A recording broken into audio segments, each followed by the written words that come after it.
¿qué tal? Bienvenidos a esta clase número 24 del Seminario Teórico de la Cátedra de Psicología de la Personalidad. Esta es la última clase de este ciclo de seminario 2020. Vamos a hablar hoy, haciendo un resumen y algunas reflexiones, algunos comentarios, acerca de la personalidad del trabajador social y la importancia del conocimiento de la personalidad propia, sobre todo en el momento de la entrevista. Por supuesto que se abre ahora una etapa de tutoría, de intercambio permanente hasta el final de la cursada, donde podemos ir repasando todos los temas que hemos tocado en este programa, que ha sido dividido en 4 grandes módulos. Bien, cuando hablamos de la personalidad del trabajador social, o el estilo de personalidad del trabajador social y su incidencia al momento del desempeño profesional, lo que estamos diciendo es que, dado que el trabajador social, así como otros tantos profesionales de las sociopraxiologías, están en contacto permanente con otras personas en el contexto de una entrevista o simplemente los contactos informativos que pueden darse tanto en las oficinas como en los trabajos de campo. Es muy importante no solo el conocimiento del estilo de personalidad propia, sino también poder percibir, poder interpretar, poder diagnosticar los estilos de personalidad de nuestro interlocutor. Lo hemos dicho en otras oportunidades, que ese conocimiento de mi estilo de personalidad cobra importancia, dado que yo puedo, al estar consciente de ese estilo, puedo ir acomodándolo de alguna manera como un actor, acomodando algunos vectores de ese estilo, algunas expresiones, algunos modos, algunos gestos, en función de facilitar la comunicación con nuestro interlocutor, es decir, de facilitar la comunicación de una personalidad con la otra personalidad. Y así, en esta misma línea de pensamiento, hemos conceptualizado, sobre todo en los últimos módulos, a las personalidades en el momento del encuentro de 2 o más personalidades, de 2 o más estilos. Hemos hablado de personalidades complementarias y suplementarias. Las personalidades complementarias son aquellas que, vamos a hacer una metáfora, digamos, tienen un formato que, al acercarse, como las piezas de un rompecabezas, encastran una con otra. Supongamos, una tiene un perfil convexo y la otra un perfil cóncavo. Entonces, al momento de acercarse, digamos, casan perfectamente, o por lo menos no producen rechazo una con otra. Cuando hablamos de personalidades suplementarias, estamos diciendo que hay 2 perfiles, 2 formatos que son similares, quizá no idénticos, pero sí similares, desde luego. Entonces, ¿qué sucede?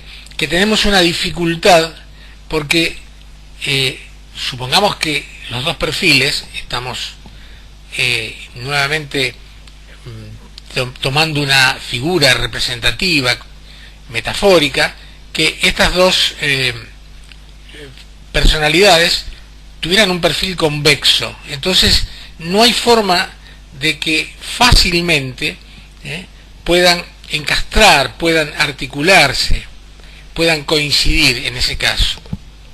El ejemplo es, supongamos, 2 personalidades altamente introvertidas o altamente atemorizadas y huidizas, para usar algún tipo de de clasificación descriptiva, en este caso la de Liarricón.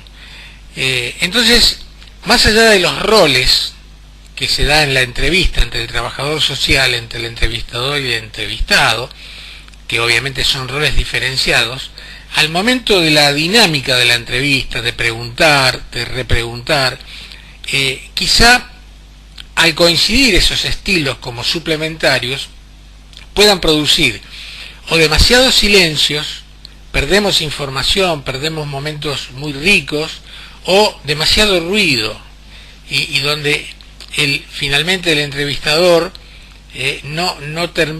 termina no escuchando lo que dice el entrevistado, y el entrevistado se apresura a hablar para tapar de alguna manera al entrevistador. Lo mismo ocurre muchas veces donde el entrevistador, en lugar de permitir algunos silencios, permitir algunas cadencias, pregunta demasiado rápidamente o interrumpe un discurso, y ahí se pierde información. Este es el caso de dos personalidades suplementarias altamente extrovertidas. También podrían ser dos personalidades altamente introvertidas, donde la información que nos brinda el entrevistado resulta escasa, contesta con monosílabos, y el entrevistador también pregunta poco, o no retoma algo que quedó indefinido.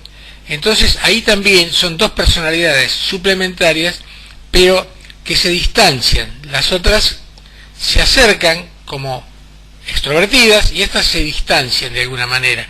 También se pierde información. Cuando, en cambio, las personalidades son complementarias, justamente donde uno escasea información, el otro, digamos, va acompañando para poder facilitar el surgimiento de una información significativa. Y por el contrario, cuando uno de los integrantes de esa dupla entrevistado-entrevistador, supongamos el entrevistado, que es el que nos interesa que nos dé la información, realmente es muy locuaz, el entrevistador entonces se retira de alguna manera para poder escuchar, y también para poder definir si la línea de discurso del entrevistado es evitativa o nos provee de información muy interesante, rica, y si se desvía demasiado y se torna poco significativa, lo ayuda a volver, digamos, al camino que nos pueda dar la mayor información posible. Y esto es posible hacer porque justamente al conocer su propio estilo, el trabajador social, el entrevistador, tiene la posibilidad de ir haciendo como, es decir, es una actuación. Por eso decimos que de alguna manera se emparenta a lo que podría ser un actor de teatro. Hace como que tiene una personalidad complementaria, si es que quizá por suerte la tenga de manera espontánea. Ahí no hay nada demasiado complicado para hacer. Pero si no, lo que hace como que tiene una personalidad complementaria, y eso facilita entonces la comunicación. El trabajador social, como otros profesionales, es un sociopraxiólogo, y como tal es un técnico que es muy importante que no solo conozca el corpus teórico de su profesión, sino también que se conozca a sí mismo. ¿Por qué? Porque la herramienta de comunicación más importante que tiene es justamente su personalidad.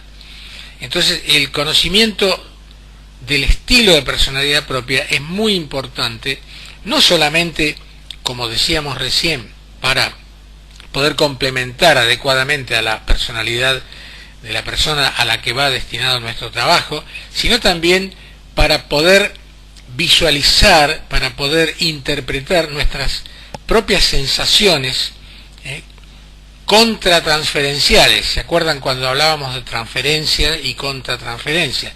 Es decir, cómo reacciono yo ante el comportamiento de la persona a la que estoy entrevistando. me agrada, no me agrada, me choquea, no me choquea, y en ese caso siempre la importancia de estar atento a qué es lo que estoy sintiendo. La posibilidad, acá hay dos cosas importantes. Por supuesto, el entrevistador, el trabajador social, presuponemos que no solo se conoce a sí mismo, sino también que tiene conciencia que su relación con el entrevistado es una relación que al mismo tiempo es de persona a persona, pero fundamentalmente es una relación profesional. Es decir, acá lo importante es empatizar, pero que esa empatía no provoque una conmoción afectiva de identificación incontrolable, de tal manera que yo no pueda tener la distancia adecuada para poder enmarcar, para poder interpretar en mi marco teórico lo que está pasando, porque si no me confundo con el sufrimiento, la alegría o lo que fuera del entrevistado, y entonces pierdo objetividad. Es decir, por un lado, la dimensión persona, que es muy importante que esté presente, no debe nunca invalidar la dimensión personaje en el momento en que se está dando esa relación profesional. Desde luego que cuando el trabajador social deja de actuar como tal, por supuesto que lo que aparece fuertemente es su dimensión persona. No actúa de la misma manera en una entrevista profesional que en una charla con un amigo o una amiga en una cafetería, porque allí los roles son simétricos. En la relación de entrevista los roles son asimétricos. Entonces, por un lado, no solamente es importante darse cuenta que lo que esa otra persona me está diciendo y cómo me lo está diciendo no es una cuestión personal, sino que es una cuestión contextual, situacional. Es la situación en la que estamos y en la que está el entrevistado el que lo hace actuar de determinada manera a partir de su personalidad.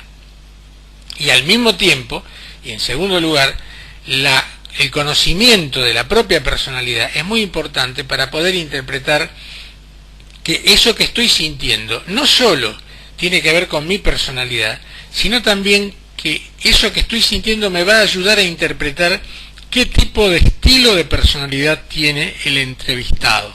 ¿Por qué? Porque estoy percibiendo agresividad, y se supone que no la estoy inventando, sino que la agresividad, este ejemplo que estamos dando, proviene del entrevistado, y esto me dice entonces que hay un estilo defensivo o algo está pasando en la personalidad del entrevistado. Es decir, que lo que yo siento me va a ayudar a confirmar el estilo de personalidad del entrevistado.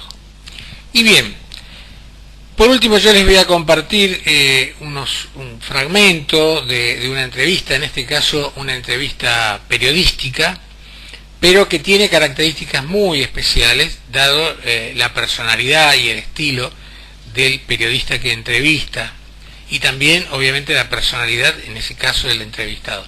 Lo que me interesa que ustedes vean, más allá de la personalidad del entrevistador y del entrevistado, es cómo el entrevistador maneja los tiempos de la entrevista, maneja los silencios, maneja las preguntas, cómo no obtura, sino que hace preguntas para abrir, etc. Es muy interesante en ese caso. Los nombres del entrevistador y del entrevistado ustedes lo tienen justamente al inicio de ese video que vamos a ver a continuación. La tentación de comer demasiados farináceos. Sí. Entonces es tremendo porque uno tiene la tentación de los postres y yo tengo esa gran tentación. Volviendo a la cuestión del tiempo, le quería decir que la otra cosa que aprendí realmente fue a vivir en el presente. Cosa muy difícil para nosotros los argentinos. Muy difícil. Pero yo tengo una natural, digamos un natural rechazo a aquella persona que yo tengo enfrente de mí y que no está. Sí.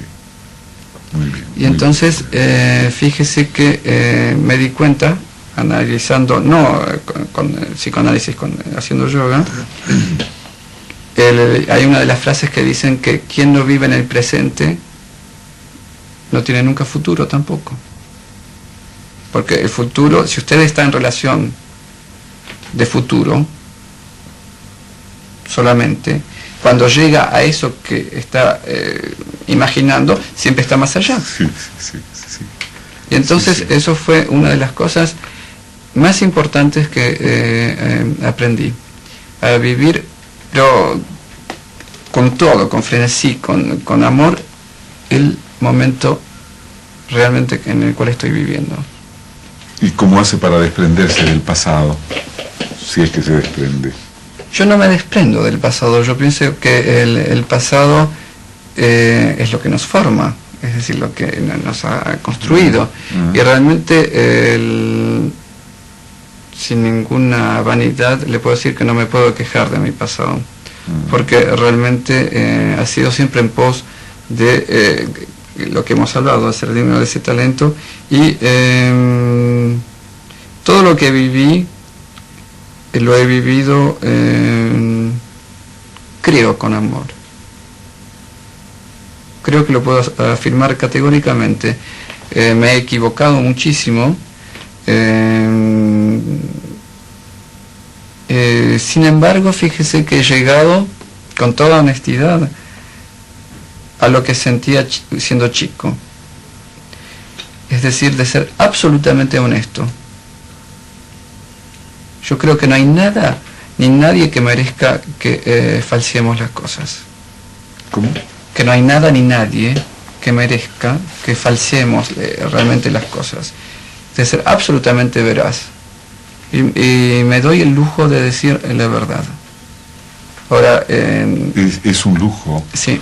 Porque vivimos rodeados de la miseria, de la falsedad. Sí.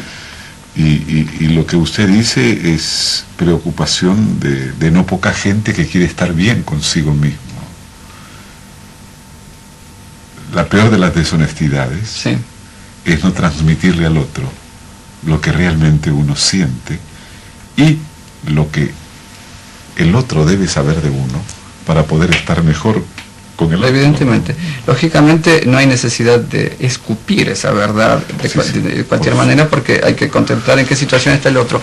Pero le aseguro, Guerrero, que hay momentos, si no soy absolutamente veraz, es como una cosa que me empuja hacia adelante de decir, no, esto no es exacto, y de llegar a ser completamente franco. No tolero es decir, en mí, la acepto en los demás, pero es una especie de total necesidad. Y eso es gracioso porque se dice muy seguido que cuando uno llega a una cierta madurez, se llegan a sentimientos que se tenían en la infancia. Y realmente es cierto, de esos sentimientos de tener la honestidad y la inmunidad que le da a uno el hecho de ser completamente veraz, porque realmente yo me siento con una felicidad tan grande de poder ser honesto. Y entonces, el otro día en un reportaje en Chile me dijeron, pero ¿cómo puede decir usted todo lo que dice? Me preguntaban cosas y yo le contesté honestamente. Y lo pusieron en los reportajes, en los diarios, que yo había tenido, porque comenté que había tocado en Londres hacía poco tiempo, y entonces dije la verdad que no había tenido buenas críticas, pero que había tocado en la sala tan espléndida que es el Festival Hall, y que había hecho un concierto para la Embajada Argentina, que me lo habían pedido. Y entonces me dice, pero ¿cómo puede decir eso? Pero es cierto, no era un juego para parecer de una determinada manera, y se los dije. Pero un periodista me dijo, no sé en cuántos años que llevo entrevistando a artistas clásicos, nunca nadie me dijo eso. Pero hay una natural vanidad del artista. Es cierto, pero tenerla administrada no debe ser contraproducente, o es contraproducente. Bueno, yo pienso que... ¿O se ha despojado a usted de esa vanidad? Casi. Quiero decir que... No será una vanidad del casi. No. Fíjese usted que yo he vivido, desde que existo, desde que tengo sensación de recuerdo... Desde hace 75 años. Exactamente. En el elogio. Sí, existe, sí, muy claro, muy claro. Y siendo yo niño, era tan absolutamente vanidoso y orgulloso de lo que yo sabía, que cuando alguien... yo tenía fascinación con la gente grande. Siempre tuve la fascinación con la gente mayor que yo. Y entonces, si venían amigos de mi padre, de mi madre, estaban en el salón, mi fascinación era ir donde ellos, ¿no es cierto? Y si no me decían siéntese al piano, niñito, yo me sentaba y decía no me ha escuchado realmente, porque me moría si yo no le podía demostrar lo que sabía. Y entonces le aseguro que guardarse lúcido es difícil, porque las personas, con lo que nos dicen, con lo que estamos acostumbrados a ser tratados de una manera diferente. Sí. Y entonces, incluso los amigos, yo tengo por ejemplo gente amiga en Suiza que se mueren para que les haga un capricho, porque los guardan en su recuerdo, los cuentan a sus amigos, y yo le aseguro que tengo a veces la tentación de hacer algo que otra persona amiga de ellos a lo mejor no hace para hacerlo feliz. No lo hago, pero la tentación existe. Entonces el hecho de guardarse realmente sano es tarea difícil, y es también una cuestión de orden, de gran orden en sí mismo. Hay una gran cantidad de tentaciones casi cotidianas en la vida del artista, no solamente la vanidad. Hay cosas, por ejemplo, como la tentación de vivir de noche, la tentación de el alcohol, una gran cantidad de cosas que la mayoría hacen. La droga. Sí. Bueno, sin ir tan lejos a lo mejor, pero es el común denominador los artistas en tournée que hacen cosas como esta, de quedarse tomando tragos con amigos queridos, hasta muy tarde, cosas así, o el cigarrillo, o cosas así, que nos dañan. Tenemos una parte puramente física. Sí. Milimétrica. Fíjese que con estar a solas hasta la 1 de la mañana, mi vida ha cambiado bastante. Claro.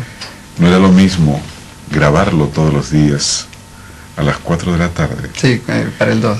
Ir en la noche, acostarse, ver y quedarse dormido, viéndolo, claro. Como yo sé que muchos se quedan dormidos viéndonos, y esa es en cierto modo la función. Falta 10 minutos para la 1 de la mañana. Pues si ya desde el que comencé aquí en el 9, vienen siendo varias las noches en que lo más temprano que yo me acuesto, sí, son las 2:30 de la mañana, 3 de la mañana, y cuando me encuentro con alguien que se puede charlar, nos sentamos a la mesa, tomamos un café, 2 cafés, o ¿por qué no?, un trago, y dan las 4 de la mañana. Claro. Y yo digo, pero yo que no soy trasnochador, me encuentro de pronto trasnochando como no trasnoché claro, en mi mocedad. Debo de poner disciplina a esto, pero no, ya el ritmo de vida cambia. Pero usted sabe por qué es la tentación de... a mí me lo explicaron eso, uno no habla lo que dice realmente a las 3 de la mañana en otro momento, porque el cuerpo, la parte fisiológica, está en total estado de reposo, y tenemos toda la parte espiritual nuestra en exacerbación total. Sí, debe ser. Y entonces sentimos más, sí, es decir, incluso las premoniciones en la gente superior, cosas así siempre suceden a las 3, 4 de la mañana. Sí, puede ser porque recordando las conversaciones en un silencio como este, cuando realmente se va relajando y solamente queda la constante reflexión, el constante pensar para responder con precisión el concepto que ha dado el otro.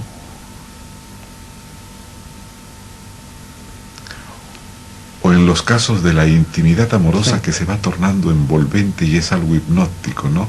Donde realmente se da como un desprendimiento del cuerpo. Esto es cierto. ¿Y usted sabe por qué aquella persona que se acuesta tan tarde, aunque duerma las 8 horas, supongamos, hasta la 1 de la mañana, del mediodía, igual no es lo mismo? No es el mismo descanso, es porque no vive la parte positiva, la parte activa del día, las ondas cósmicas, hasta mediodía no las recibe porque está durmiendo. Sí, puede ser, ¿no? Sí, pero es cierto, las conversaciones en la madrugada no son las mismas que la más apacible de las tardes en el lugar más silencioso. ¿No? Pero es una cuestión no solamente espiritual, es una cuestión fisiológica, porque está realmente en descanso, lo más tranquilo, todo el ser realmente. Yo tengo una tentación total de vivir de noche. Pero ¿cómo la elude? Yo eludo muchas cosas que me gustan, Guerrero. Vivo eludiendo las cosas que me gustan en pos de realmente de lo que he elegido. Es decir, no las dejo como sacrificio. Es decir, elijo entre lo que me importa más y lo que me importa menos. Hay una cantidad de cosas que me encantarían. Yo he fumado, me encanta fumar. Me encanta un buen vino. Bueno, casi educado en Francia, se imagina que eso es fácil. Me encanta... Francia de Mendoza. Sí. Bueno, me sucedió a mí así. Me encanta el hecho de tomar café o de trasnochar, cosas así. Todo eso me encanta. Pero no lo hago. No lo hago a conciencia. ¿Usted no le teme a la soledad por venir? Fíjese que naturalmente le tengo terror a la soledad. Pero el plato fuerte de alguien que hace lo que yo hago es el de haber aprendido a estar solo. Y es lo más antinatural que exista. Fíjese que hasta no hace tanto, el hecho de no ser dos, para mí era un dolor enorme. Y hasta eso he aprendido a vivirlo con alegría. Y yo creo realmente que puede uno tener realmente una relación madura, perfecta con alguien, cuando puede estar bien uno mismo solo. Pero eso fue un gran dolor, aceptarlo primero y aprender a ser fiel a eso que aprendí.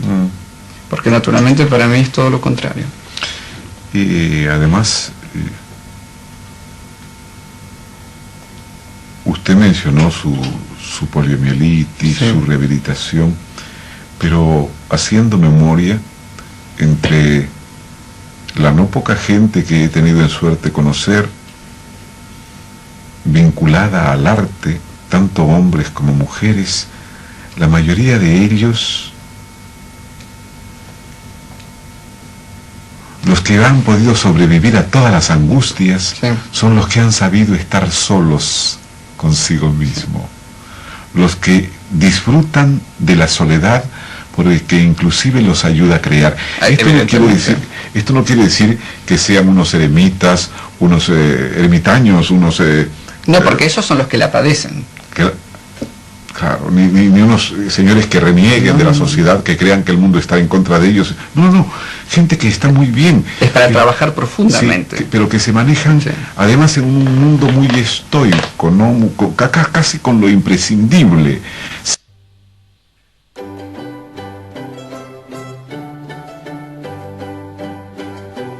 Y bien, con esto entonces damos por finalizado este ciclo de vídeos que han integrado las 24 clases teóricas de este seminario virtual 2020, obviamente por imperio de la situación de público conocimiento, que hace que en esta oportunidad, en este año lectivo, no hemos podido tener un contacto personal en el ámbito académico del aula, que extrañamos sin ninguna duda todos, pero bueno, esperamos realmente que este medio que hemos usado haya llegado a ustedes con la mayor contundencia y espontaneidad posible.